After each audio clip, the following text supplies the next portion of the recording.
Morning, friends. Today we're working with Cedar again, and Cedar's been an experience. Now, if you've worked with Cedar before and you probably watched a couple of my episodes in the past, you probably already know what I mean. It's light and aromatic, it's soft, it smells incredible. It makes my whole shop smell like an old cabin tucked somewhere deep in the mountains, but it's also a little temperamental. Actually, scratch that. It's a lot temperamental. The larger pieces I've tried working with lately have given me all kinds of problems. Catching, cracking, chattering on the lathe, just enough chaos to keep me humble. And honestly, I've begun to feel like that the unofficial job description of woodworking ought to be keeping people humble since the invention of sticks. But I think I may finally be figuring Cedar out a little bit, or at least the pieces that I've been gifted, not by fighting it harder, not by forcing bigger projects, even though they do look beautiful, but simply by scaling things back, using smaller blanks, simpler forms, maybe a lighter touch here and there, which, if we're honest, is probably a lesson most of us eventually learn in life too. There's something funny about wood turning. Every species kind of has its own personality. I've talked a lot about walnut on this channel. I love it. It feels steady and dependable. It's the kind of wood that I just love to turn. It's rich and has an amazing scent all its own. I've talked about hickory and red oak, and they both feel like you're negotiating with a linebacker. They're hard, but in the end, they come out beautiful. Curly maple, well, it likes to pretend it's innocent right up to the moment that it tears out spectacularly. That's kind of the pieces I've been turning lately. And then I was gifted these logs of cedar, and I've been trying to make the most of it. And I'm learning things. I'm learning that cedar almost tricks you because it is so light and soft and pleasant. You think, oh, this is going to be easy. Then about 10 minutes later, you're standing in the shop, staring at a chunk of exploded wood, wondering if trees actually hold grudges. But I'll be honest, there are few woods that I love to turn, and I have begun to fall in love with cedar. I don't really know exactly why. Maybe there's something calming about it. Maybe it's the smell. Maybe because it reminds me of hope chests in old churches. Maybe fence posts that I used to wander past when I was younger. Cedar has character. And honestly, I think we're drawn to things with character because people have character as well. Scars, grains, patterns, knots here and there, weak spots, unexpected beauty. Most of us are less polished than we pretend to be. You know, there's an old saying, the best laid plans of mice and men often go astray, which, for me basically means you have a good plan and life can still laugh at you. Scripture says similar things, sometimes cynical, but not really hopeless. But it does give us a deeply human way to look at life. The book of Proverbs says, the heart of man plans his way, but the Lord establishes his steps. The Apostle James says not to boast too confidently about tomorrow, and I don't think those verses exist to discourage our planning. I do think planning matters, preparation matters, discipline matters. I do believe that God honors thoughtful work, but I also think Scripture reminds us that control is mostly an illusion. You can prepare, you can work hard, you can even make wise decisions, but life can still hand you something completely unexpected. Sometimes beautiful, other times painful, sometimes absurd, but almost always there's an expense involved. Woodworking has become a strange little laboratory for learning that lesson to me over and over again. So this bowl here is actually me adapting. Instead of trying to wrestle a big heavy blank, I decided to go smaller. And honestly, I think I enjoy making these more. There's something satisfying about making a small, tiny bowl. They feel a little more personal. It doesn't take as much time, but I do feel more connected with these smaller bowls than I do with the bigger projects. Not everything has to be massive to really matter. There's another lie that we absorb somewhere along the way. Having a big platform or big successes, being a big influencer, or having a big accomplishment that proves our worth. But I think sometimes the best moments in life are tiny. Morning coffee before the house wakes up, a quiet conversation with somebody you care about, a text from somebody just checking in, a simple meal with people you love. These tiny things hold entire worlds sometimes. Maybe that's why I like these smaller pieces. There's no pretension in them. This bowl isn't trying to become a museum piece of art. It's just becoming a good little bowl. One of the hardest lessons for people like me to learn is that effort and outcome are not connected the way we want them to be. We're taught, work hard, and things will work out. And in reality, sometimes they do, but not always. Sometimes you do everything right and things still go sideways.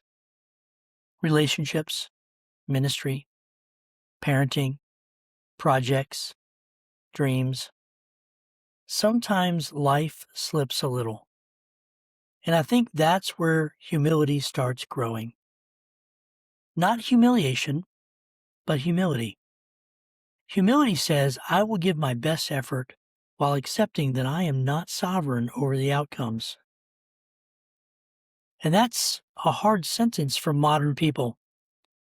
We want guarantees, but life rarely hands those out. The one thing I look forward to in every build is that moment when I put the finish on, because Cedar wakes up when the finish hits it.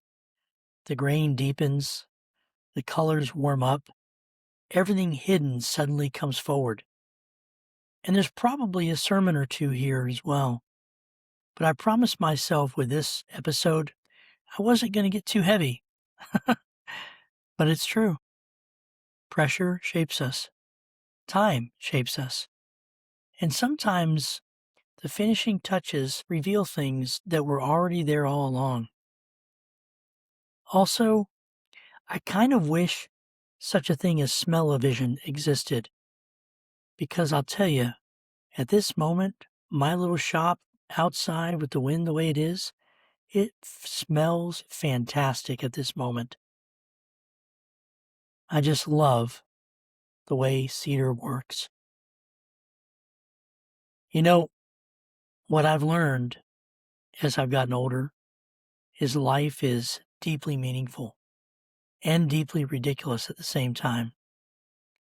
You can have these profound moments of gratitude and wisdom while simultaneously forgetting where you set your coffee down 5 minutes ago. Human beings are strange creatures. And honestly, I think learning to laugh at yourself is part of maturity as well. I've gone through the bouts of self-hatred and frustrations at who I am, and I've replayed my failures over and over again in my head, and it's one of the things I'm trying to walk away from. I've learned that the ability to recognize in myself that I'm trying my best, and I'm also occasionally a disaster. That realization makes other people easier to love. So I'm coming to the end of this, and I'll be honest, I really love this build. It's a beautiful shape. It's probably one of the finest little bowls I've made in a very long time. The side walls are very thin. It's so delicate that it's almost like a strong breeze could snap it in half. I'm not exactly sure what I'm going to do with this bowl at this point. And I know a lot of that runs through my head because I want to see something that has purpose and meaning when I make it. I don't know if this is something that someone will want to stick on their nightstand and put earrings or their rings in. Maybe it's something that will sit on a desk and hold paper clips.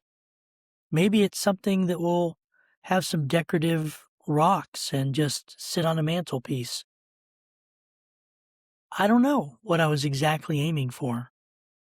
I just wanted to make something beautiful, something small. I wanted a success with this cedar. Honestly, it felt good. Not because this thing was perfect. I mean, it's had some issues.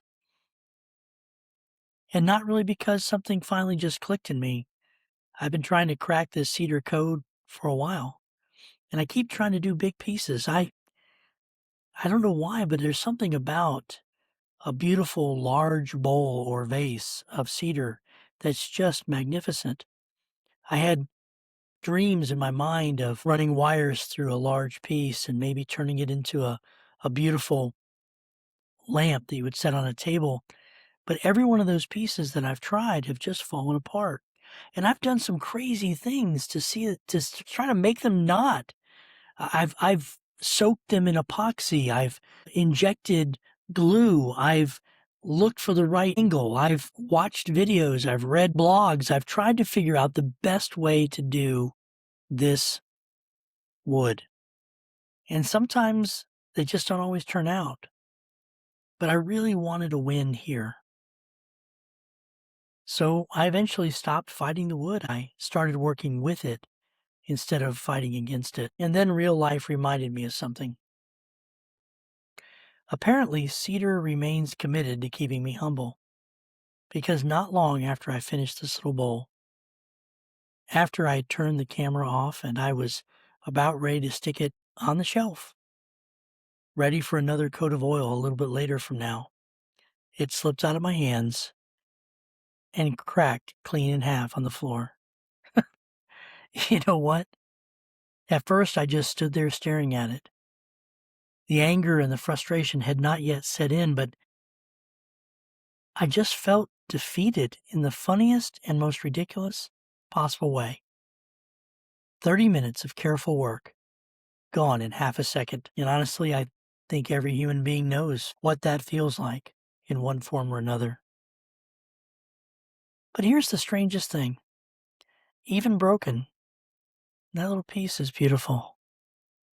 I picked up the pieces and the grain still shimmered. The shape was still elegant. The cedar still smelled wonderful. Breaking didn't erase the beauty. I think people need to hear that sometimes too. A crack does not erase value. Failure does not erase meaning. Disappointment doesn't erase beauty. Sometimes life breaks things.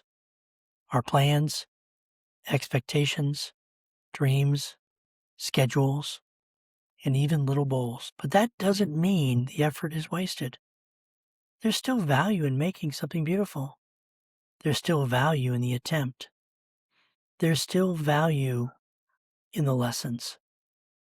And maybe part of the wisdom is learning to hold things with open hands, to work hard, care deeply, to build faithfully, but still leave room for the words, if the Lord wills.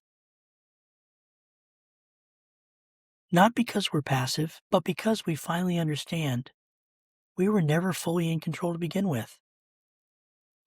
Well, my friends, the bowl may not have survived, but I think the lesson did for me. And that's not a bad trade. I appreciate you spending some time with me out here in the shop. If you enjoyed the video, I'd appreciate if you like and subscribe. Share the channel with somebody who might need a little encouragement today. Or maybe somebody who's accidentally destroyed a woodworking project recently. Makes me feel less alone. Until next time, my friends, grace builds what grit sustains. Thank you for joining me.